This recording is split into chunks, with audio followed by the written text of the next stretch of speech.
I will call to order this special meeting of the Village of Trumansburg Board of Trustees, November 25th, 6:06 p.m. Everyone is present with the exception of Trustee Hannon, who we hope is on his way but may have gotten hung up at work. First order of business is simply to introduce proposed local law number 6, draft proposed local law number 6 of 2019, which is a local law providing for the maintenance, conservation, and preservation of trees in the Village of Trumansburg. This was put together in large part by the Street Tree Advisory Committee, looking to codify certain rules and regulations with respect to public trees.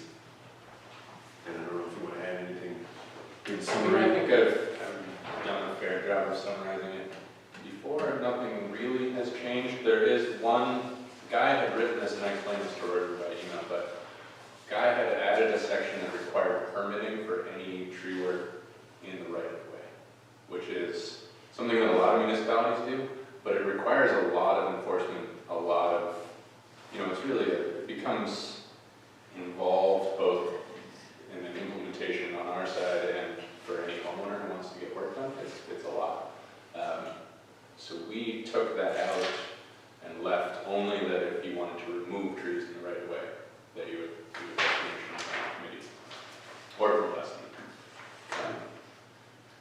that is really the only thing that is different. Largely, the law just reaffirms what our current tree law, which I believe is in the sidewalk law that was passed with the Main Street project, which basically says the village has the power to remove or order to be removed dangerous trees in the village right away. And that's really, that's the strongest piece of it. There are also guidelines for planting. So I can't plant bamboo? Well, you could. You would have to get permission. So there's a list. That's within the right-of-way. Right. So there is a list of trees that basically are pre-approved. Well, we shouldn't be allowing it anymore. Oh, this is the front and back. So on page 4, that list starts. Yeah, so But one of the fundamental pieces of urban forestry is that you want a diverse urban forest, so that if you ever have, a blight that wipes out ash trees, for instance, which is coming to us as of 6 months ago, it doesn't totally take out all of the trees on the streets. So our hope is that people would come to us and ask for approval for planting different types of trees, and that we would then be able to diversify. But we thought it would be a little bit onerous to make that happen for everything, so we pre-approved these. But yeah, so there's those lists. There's some guidance for maintenance, but it's pretty minimal. There is a piece that basically says it's illegal to intentionally or accidentally harm trees that are in the village right away, and that's a new piece. But I think that's it.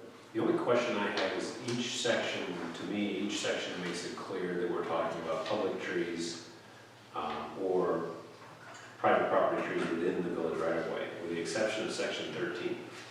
So section 13 does, when we're talking about immediate danger, hazard to life or property, or insects or disease, and that's a little bit more broad. So is that meant to be, the tree in the backyard that... So this is a piece that Guy wrote in its entirety. The only application that I could see for this, because obviously we wouldn't see those trees. Right. So there's no real probable scenario. I mean, even if Tom is doing an inspection somewhere or something, he doesn't have the expertise to really say. So unless someone asked us to inspect their trees, which obviously I would be happy to do, in whatever capacity you ask me to, I can't really see this being implemented. The only exception would be in the case of catastrophic disease problems, where we have a situation. So like the emerald ash borer is in the village now, actually. I just found it by the fire department. So that is a situation where we may, there are very, very few ash trees in the village, but they are immediately, preemptively dangerous now. As of 6 months ago, every ash tree in the village is a threat to life and property. So we could, like in the 70s when the elm blight came, Right. there were places, like Cuba Heights mandated that all elm trees be removed in the entire village. So we could take that step. I don't honestly see us doing that, it's just providing that option. But like I said, I can't imagine a scenario where we would be in someone's backyard. Right. You know, I mean, it would have to be me, really. No one else has the expertise to say that. So we'll need to go over all of that again at the public hearing. I just wanted to be Yeah. clear what the intent was. So if I have trees that I have no idea what they are, but my neighbor's trees that are coming across the back, Right. you know, and they're dead, and can I have you look at them and say, yes, it's this, and yes, it's that, and force my neighbor to cut them down?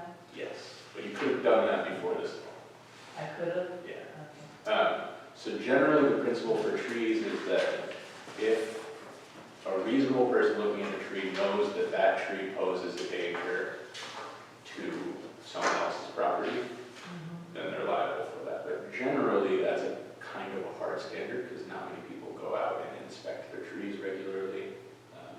So- I have 2 dead trees that are over my aluminum fence, that if they're dead, they're gonna fall, they're gonna take out my fence, and So that aluminum fence is very expensive. So if you're, I mean, I should preface this by saying I'm not a lawyer, and my understanding of this is just industry standard. Right. But my understanding is that if a reasonable person knows that they endanger your property, it's their responsibility to deal with it.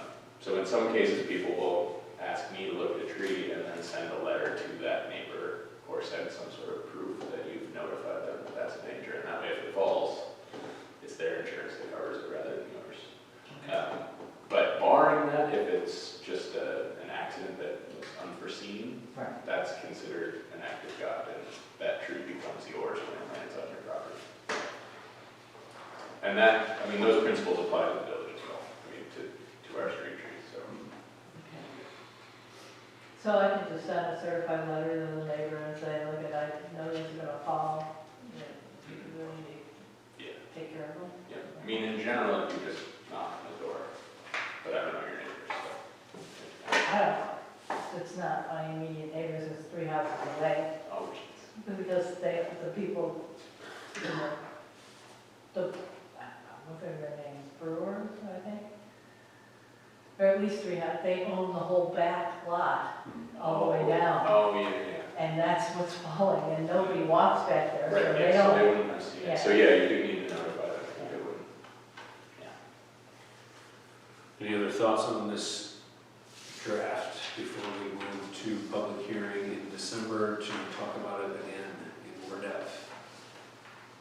I don't know if there's anything specific to say, but I have heard, not even concerned with just like, oh wow, that's long, how does this impact me specifically from It wasn't folks? long, just for the record, it wasn't long. Yeah, specifically with an eye towards like taking care of teamwork and groups that are helping out in the neighborhood, so just something, I don't know that it applies. So theoretically, the impact should be extraordinarily minimal for everyone. I mean, there are versions of this law in other communities that would be much more onerous. This was written intentionally to be a very light touch. So the And you only, said it already exists. primarily, I mean, the biggest piece of it that allows us to, you know, to basically say you have to take this tree down to a homeowner. That's always been the case as far as I know. And even if it's not, that same principle that I just described to you about your neighbors applies to the village. So if we see a tree that someone owns that endangers the village or the village roadways or any public space, then we could do that legally without a law of any kind. But, so when it you should talk be, about roadways, if you see that the roadway is lifting because of roots, yeah, so that's kind of that's tricky, yeah. How do you prioritize? because I mean, the public tulip at the end of our Yeah, driveway is heaving our driveway again, and we've done it, we've maintained the roots a couple of times, yeah. but it's going into the street now too.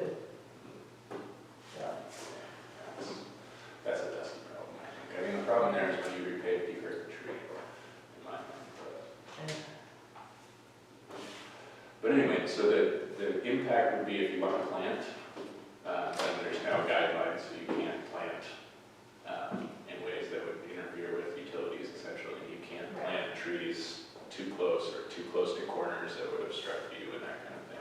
So it's really like common sense things, like don't plant a tree right on the corner right in front of the stop sign is now codified.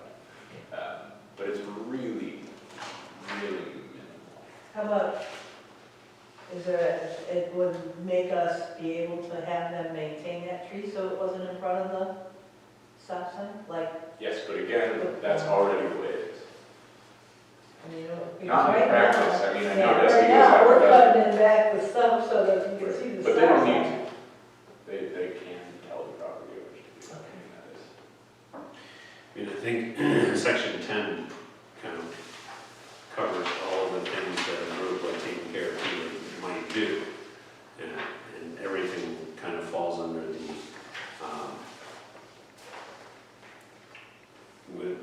without the review of the Street Tree Advisory Committee or approval by the DPW super. So as long as, if As long as Dusty's capable of determining whether or not.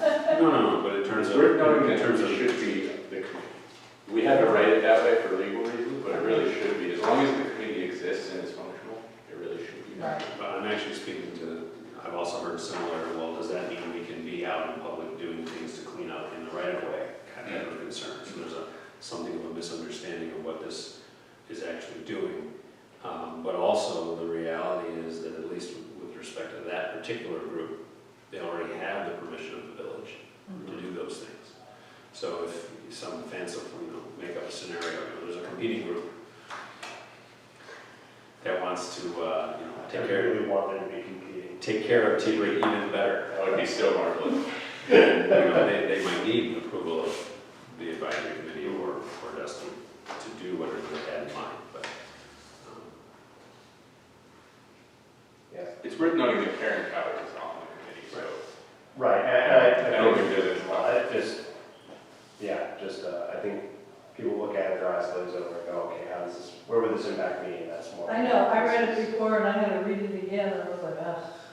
I did a pretty substantial rewrite, so I had to read it a couple of times again too. No person shall excavate any ditches, tunnels, or trenches that lay within a radius of 10 feet of any public tree, so I don't have any public trees on the other side of the sidewalk. You even could though still, they- the trees aren't in the right of way? Your poplar's still in, right? Yeah, I bet. The poplar is, but the maples and the Yeah, the they're. next three are all behind the sidewalk. But one of them's gonna come down anyway. okay. Anything else on draft law number 6? It cost me like $5,000 to have that tree taken down. The poplar. Yeah. It's It's, a monster tree. It it's- would also, I would cry.